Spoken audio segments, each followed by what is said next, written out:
ایک سوال یہ ہے کہ عورت کا سطر مرد سے کیا ہے اور عورت کا سطر عورت سے کیا ہے؟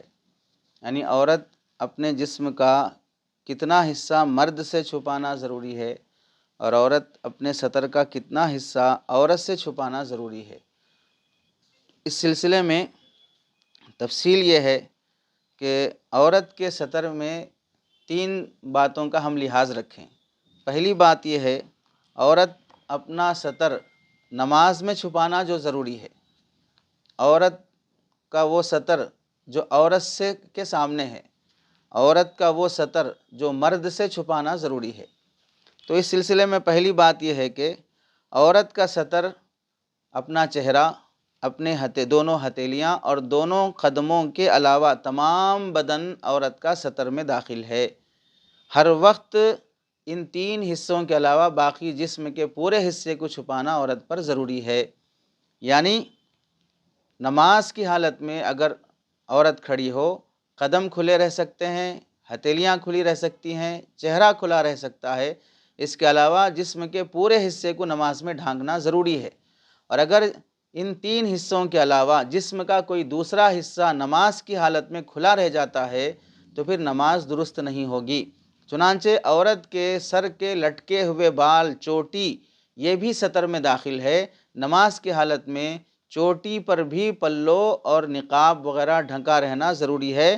اگر نماز کی حالت میں سر کے بال بھی کھلے رہ جاتے ہوں تو نماز درست نہیں ہوگی۔ پیٹھ یا کمر یا گلے کا حصہ بھی کھلا رہ جاتا ہو، نماز درست نہیں ہوگی۔ تو عورت کا سطر نماز کی حالت میں یہ 3 چیزیں ہوئی، چہرہ، دونوں ہتھیلیاں اور قدم کے علاوہ کا پورا حصہ سطر میں داخل ہے۔ چہرہ کھلا رکھ سکتی ہے نماز کی حالت میں، ہتھیلیاں کھلی رکھ سکتی ہے نماز کی حالت میں، قدم کھلے رہ سکتی ہے نماز کی حالت میں، باقی پورے بدن کو ڈھانکنا نماز میں فرض اور ضروری ہے۔ نمبر 2، عورت کا سطر عورت سے۔ اس کا حکم یہ ہے کہ عورت کا سطر دوسری عورت سے جو چھپانا فرض ہے وہ ناف سے لے کر گھٹنے تک کا حصہ ہے۔ ناف سے لے کر گھٹنے تک کا حصہ ہے کہ اتنا حصہ ایک عورت دوسری عورت سے چھپانا فرض ہے۔ ایک عورت دوسری عورت کے ناف سے لے کر گھٹنے تک کے حصے کو دکھانا بلا ضرورت جائز نہیں ہے۔ ضرورت ڈاکٹر کے سامنے، علاج کی وجہ سے، اس کی وجہ سے دکھانا درست ہے۔ باقی بلا ضرورت اس حصے کو ایک عورت دوسرے عورت کو بھی دکھانا یا دیکھنا ناجائز اور حرام ہے۔ البتہ اس سے معلوم ہوا کہ ناف سے لے کر گھٹنے تک کے حصے کے علاوہ حصہ عورت کے لیے سطر نہیں ہے۔ تو ایک عورت دوسری عورت کی پیٹھ دیکھ سکتی ہے، پیٹ دیکھ سکتی ہے، پنڈلیاں دیکھ سکتی ہے، سینہ دیکھ سکتی ہے۔ تو اگر بہو کی پیٹھ ساس رگڑنا ہو یا ساس کی پیٹھ بہو رگڑنا ہو تو اس صورت میں خدمت کے طور پر ایک دوسرے کو مالش کرنا ہو، پیٹھ دبانا ہو، تیل لگانا ہو، ان سلسلوں میں بہو اپنے ساس کی خدمت پیٹھ والے حصے میں، پیٹ والے حصے میں کر سکتی ہے، چونکہ یہ حصہ سطر میں داخل نہیں ہے، بشرطے کہ اس حصے کا دوسری عورت کو دکھانے میں فتنے کا اندیشہ نہ ہو۔ اگر کہیں ایسی خباثت اور بری نیت شامل ہو جائے کہ ایک عورت دوسرے عورت کے سطر کے علاوہ حصے کو دیکھنے سے بھی فتنہ ہونے کا اندیشہ ہو تو پھر ایک عورت دوسری عورت سے پورے جسم کا پردہ کرے گی، اس حصے کو بھی نہیں دکھائے گی فتنے اور شہوت کے اندیشے کی صورت میں۔ تیسری بات ہے کہ عورت باہر والے مرد سے، غیر محرم مرد سے اپنے جسم کے کتنے حصے کو چھپانا ضروری ہے، تو اس صورت میں ستر بھی شامل ہوگا اور پردہ بھی شامل ہوگا۔ یعنی اب عورت ہاتھ، دونوں ہتھیلیاں، چہرہ اور دونوں قدم، یہ تینوں چیزیں شامل کر کے سر سے لے کر پیر تک کا پورا حصہ غیر محرم مرد کے سامنے چھپانا واجب ہے، فرض ہے۔ اب دوسرے غیر محرم مرد کے سامنے نہ ہتھیلیاں کھلی رکھنے کی اجازت ہوگی، نہ چہرہ کھلی رکھنے کی اجازت ہوگی اور نہ ہی قدم کھلے رکھنے کی اجازت ہوگی۔ اب یہ حصہ اس کے لیے پردہ بھی ہے، یہ حصہ اس کے لیے ستر بھی ہے، یہ اور دوسرے مرد کے سامنے، جبکہ فتنے کا اندیشہ ہو۔ لیکن چونکہ موجودہ زمانہ پر فتن ہے، موجودہ زمانہ پر شہوت ہے، شہوتوں اور فتنوں سے بھرا ہوا ہے، اس لیے اس پرفتن زمانے میں مدار حکم کا فتنے پر نہیں ہوگا مطلق حکم ہوگا کہ اب عورت بہر صورت غیر محرم مرد سے اپنے چہرے کو چھپائے گی، اپنے ہاتھ ہتھیلیاں چھپائے گی اور اپنے قدم بھی چھپائے گی۔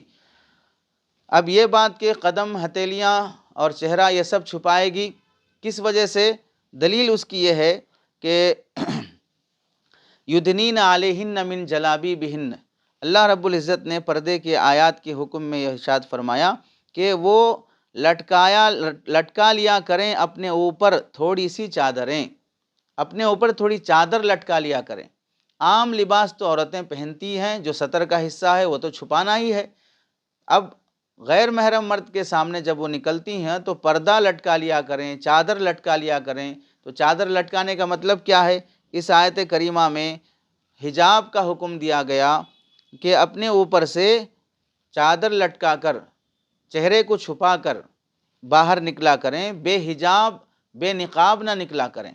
تو اس آیت میں معلوم ہوا کہ پردہ لٹکانا وہ چہرے پر ہی ہوتا ہے، کسی اور طرف پردہ لٹکانے کی ضرورت ہی نہیں ہے، چونکہ جسم کے دوسرے حصے تو پہلے ہی سے چھپے ہوئے ہیں، تو پردہ لٹکانے کی ضرورت کہاں پڑے گی؟ ظاہر سی بات ہے چہرے کو ہی پڑے گی۔ اس سے معلوم ہوا کہ چہرہ غیر محرم مرد کے سامنے چھپانا چاہیے۔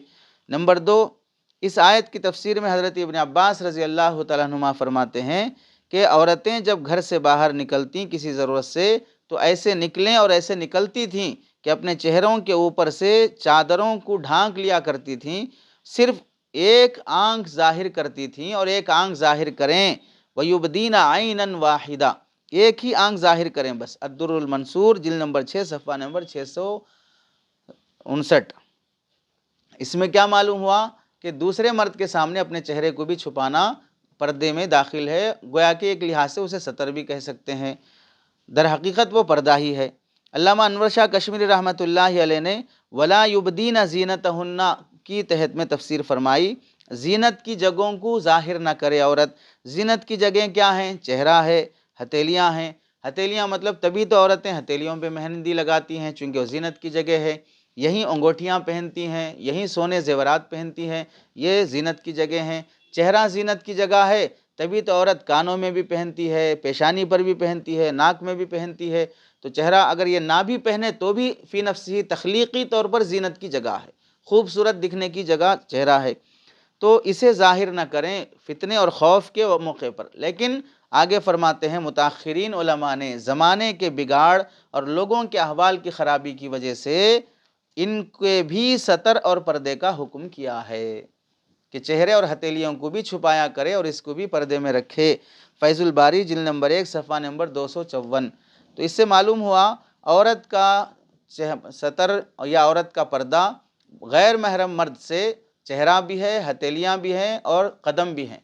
یہاں پر ہمیں ایک اور دلیل بھی سمجھنے کے لیے ملتی ہے کہ عورت کا چہرہ بھی پردے میں ضرور داخل ہے اور وہ ضروری ہے۔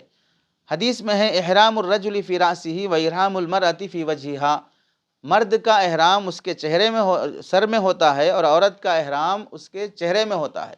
مطلب مرد احرام کی حالت میں سر نہیں ڈھانکے گا، عورت احرام کی حالت میں چہرہ نہیں ڈھانکے گی۔ احرام کی حالت میں مرد کو سر پر کپڑا ڈالنا جائز نہیں، احرام کی حالت میں عورت کو چہرے پر کپڑا ڈالنا جائز نہیں۔ اس سے کیا معلوم ہوا؟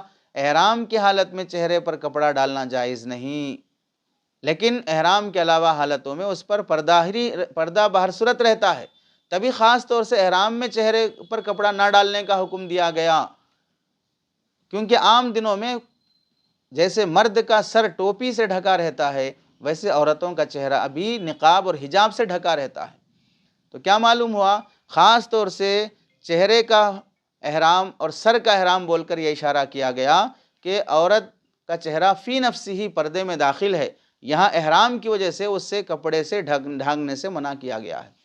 یہاں سے ایک بات ہماری مسلمان خواتین کی جو کوتاہی ہے وہ سمجھ میں آتی ہے، بہت سی دیندار خواتین چہرے پر نقاب ڈالتی ہیں لیکن دستانے نہیں پہنتی اور پیروں میں ساکس موزے وغیرہ نہیں پہنتی، جبکہ غیر محرم مردوں کے سامنے دستانے پہننا ضروری ہے، یہ بھی حجاب میں داخل ہے، اور پیروں میں موزے وغیرہ بھی پہننا ضروری ہے، ساکس وغیرہ، تاکہ اس پر بھی غیر محرم مرد کی نگاہ نہ پڑے۔ اور یہ کوتاہی بہت سے دیندار گھرانوں میں اور بلکہ اہل علم کے گھرانوں میں بھی یہ کوتاہی پائی جاتی ہے کہ اپنے خواتین باہر نکلتی ہیں، بہن، ماں، بیٹی وغیرہ، تو اس کے حجاب کا اور اس کے چھپانے کا اہتمام نہیں کیا جاتا، جو کہ بہت بڑا گناہ ہے۔ اس کو بھی لحاظ رکھتے ہوئے پردے میں داخل حکم شرعی کے طور پر مان کر اس کا بھی حجاب اور پردہ کرنا ضروری ہے۔